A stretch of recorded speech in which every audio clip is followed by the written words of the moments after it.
Hello friends, welcome to a new video. On the last video, we were talking about the Mizoram and its culture. So in this video, I was planning to talk about a northeastern state, but some recent events had actually triggered me to talk about a particular northeastern state, that is Arunachal Pradesh, the land of dawn-lit mountains. Why I am particularly interested in Arunachal Pradesh is because it is the state where I have spent most of my time compared to wherever I have spent in Northeast. And very recently, there was an incident that happened. A YouTuber by the name Paras, he was a young guy around 22 years of age. He had made some racist remarks.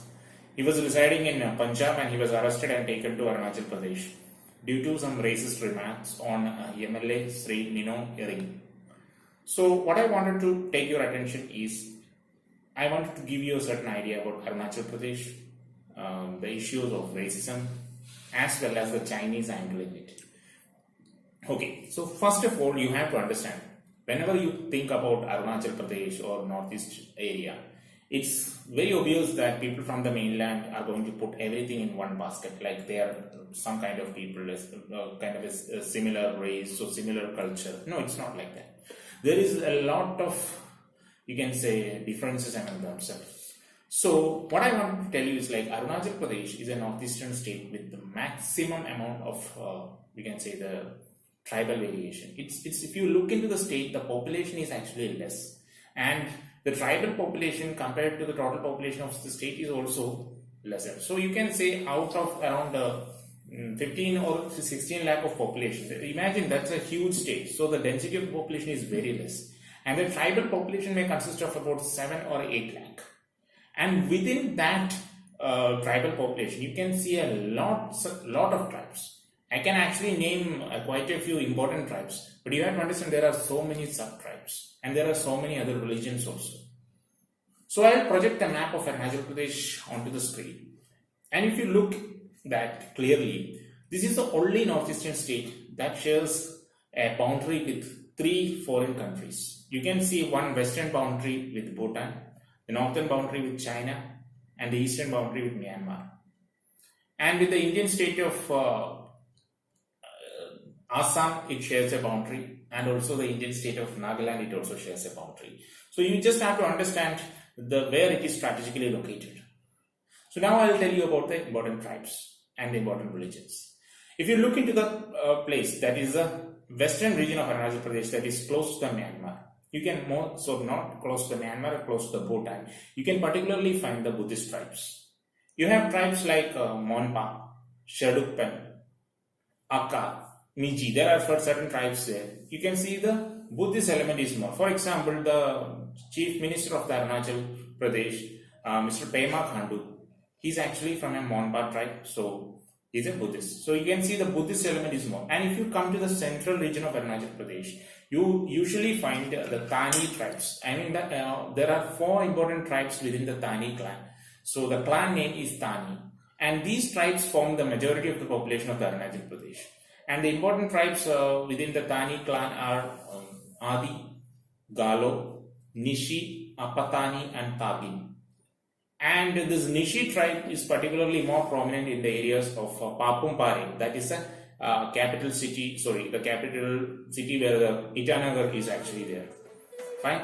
So Nishi tribe is the tribe which is having the most population in Arunachal Pradesh, around 3 lakhs of population.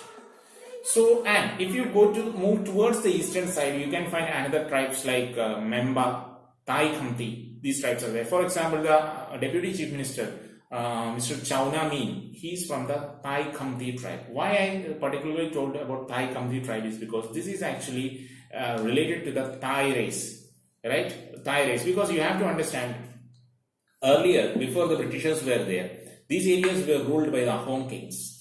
And the capital city Itanagar also get its name from the Ita fort that was built by the Ahom kings. And the Ahom kings had actually been migrated from the Thailand. So that is the reason why if you go to Shivsagar in Assam, you can see a Thai museum there. And if you look at the earlier kings, their name like Sukhafa and all, they are very similar to the Thais.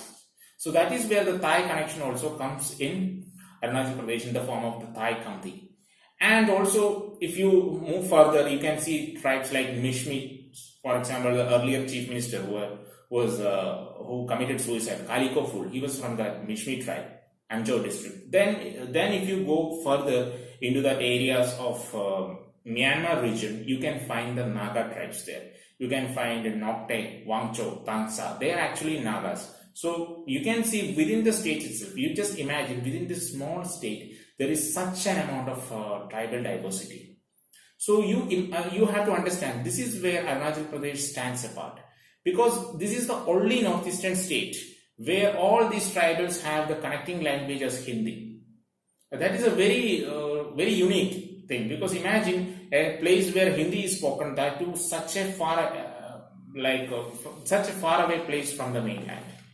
But you cannot expect the kind of Shuddha Hindi that you see in Lucknow or in, say, Ghaziabad. That kind of Hindi you cannot say. That Awadhi Vraj Bhasha type of Hindi you cannot see. You can even say like women will be saying like Hum jayega, Hum khar jayega. Because that maybe I believe that it is being taken to there by the army people. That is the reason why instead of the feminine gender, everybody tends to speak in that masculine gender. Now that is about the tribal diversity of Arunachal Pradesh. Now I want you to take your attention to the Chinese connection and why China is claiming it. See, you have to understand, before this Indochina, before independence and all, these areas were kind of a buffer between the British India. These were the chief commissionerate provinces, kind of a buffer area between the Chinese kingdom and obviously the British India. So the Britishers always wanted to keep them in a good humor. So first of all, there was not much of an army penetration nor the penetration of civil services there. So the people were comparatively free people, and obviously they were tribals living within the jungles. And lately, by the activities of Christian missionaries and all, usually you can find a kind of a modernization that has happened, and also a certain amount of Christianization also. Even now also, although the majority community is Christian, that is not a kind of a brute majority. You can say around 33% Christian population is there, and rest 2/3 of the population you can find the indigenous believers in the form of Doni Polo. So I'll first tell you what Doni Polo is. Doni Polo literally means the sun and the moon worship. Okay, sun and the moon worship. So you can understand, this was a traditional tribal religion. It was, you can say, forced into the form of an organized religion because of the impact of Christianity, because of the conversions being happened. The indigenous people thought like it is necessary that they should safeguard the religion. You can clearly see, if you visit any Doni Polo shrines, you see the way they arrange their chants and their songs and all. It's kind of a mix of Hinduism or the traditional tribal religion and the Christianity. So that is the Doni Polo, and the other version is like, you can see Hinduism also. The traditional Hinduism also is there, and the Buddhism is also very prevalent. At least 11 to 12% of the population is Buddhist. So it is a mix of all tribes, so many tribes, so many variety of tribes, lot of cultures, and you have to understand, they have safeguarded their tribal culture very well. So a person who is interested in anthropology, a person who is interested in history, you find a live anthropological specimens there. Right? So because in many areas, if you look at the tribes in the mainland, many of them have lost their roots. They have become modernized, even though not modernized, they are neither modernized nor connected with their tribal roots. That issues have happened. But overall, the people there are well off. That is there. So now you see, during the Indochina War of 1962, this entire area of Arunachal Pradesh was taken over by the Chinese army. So they had almost a free run because hardly any army presence was there. Only Assam Rifles was there, so Assam Rifle could not fight with a fully fledged army like the Chinese. So these, imagine during that time also, the people were actually willing to ready to fight against the Chinese at that time.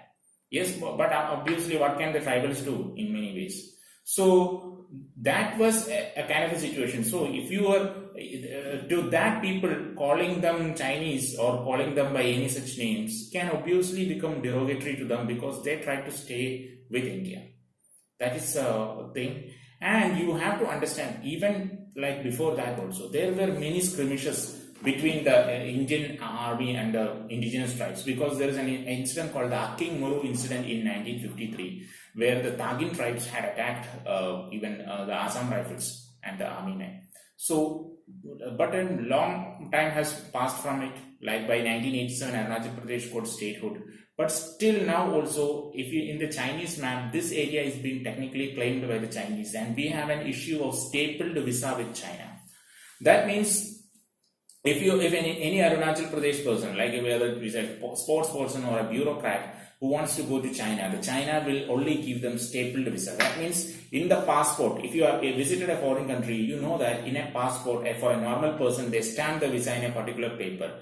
But for a person from the Arunachal Pradesh, they will staple the visa into that particular paper. So that means indirectly China is saying like, okay, this person is our own citizen, why should we give visa to our own citizen? So that will be a kind of an insult to India. So for that purpose, many people from the Arunachal Pradesh cannot go to China if they have to participate in a sports competition. This issue had surfaced many a times because there was one civil servant by the name Gones Koyu.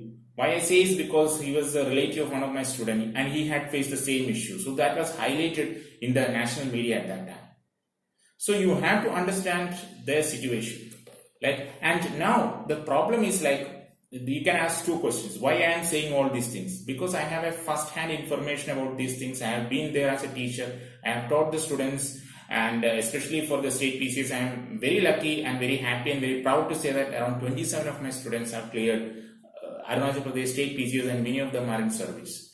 And that is a particular place I really wish to go again and again for its natural beauty. Because in the Itanagar Gompa, I can say, I don't know how many times I have visited that place. I find that place very serene, very pious, and very spiritual also. Whenever I go there, I get a peace of mind that I cannot get anywhere in the world, you can say.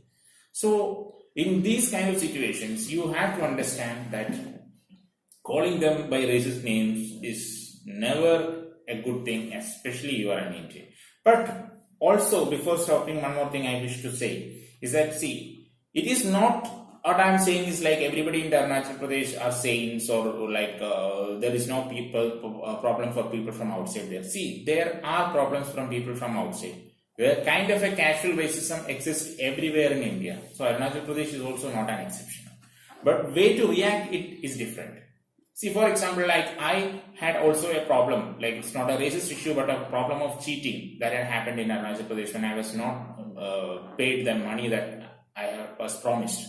So I went to the police station, filed a complaint, and the students and many in the civil society sided with me. So I'm very grateful to that and the goodwill that had been shown to me. So what I wanted to tell you is if you have an issue with anywhere in India, you have to go with the authorities, you have to complain rather than going into a racist approach, or maybe to call them names or call them by any particular gestures and showing them that they are outside and we are some kind of superior. That inferior superior thing should not happen irrespective of the race. That is what I wanted to say. So before signing off, I wish to project to you one particular photo. I was talking about the British thing and how the Chinese were trying to muzzle Arunachal Pradesh and all. I wanted to tell about this photo. This is the photograph of a freedom fighter from Arunachal Pradesh. He may not be the freedom fighter in a sense that we know, but his name is a tribal by the name Makmur Jamoa. Because in the Anglo-Adi War of 1911-1912, he was the one who was instrumental in killing a British official. British official, a British civil servant, similar to a district magistrate. So he was actually caught and he was actually sentenced to prison, even in the Andaman Nicobar, cellular prison. So why I wanted to tell all these things is because the mainland should also know, and there should be more information about Northeast history, Northeast culture, and the Northeast ethnicity that we should be familiar with. And you have to understand, they are different looking. Why they are different looking? It's very simple, because their race is different. Right? India is a mixture of so many races. For example, I come from a Dravidian race. There are people from the Proto-Australoid races there. There are people from the Mongoloid races there. That is what you find in the Northeast. So the people in the Arunachal Pradesh, they are from the Sino-Tibetan and the Tibeto-Burman language group, and their race is of Mongoloid race. In North India, you can find people from the Caucasoid races there. Right, so the Caucasoid race, the Mongoloid race, the Mon Khaimers are there. That is what we find in the Khasi tribes of Meghalaya. and the Caucasoid race is there, and the Indo-Aryan language groups are there. So this is a mix of race, this is a mix of language, and the India is a mini world in itself, because whatever race that you can find in the world, whatever usually the religions that you find in the world, around a huge chunk of that is in India itself. So India itself is a mini world. So there should not be any room for racism in India.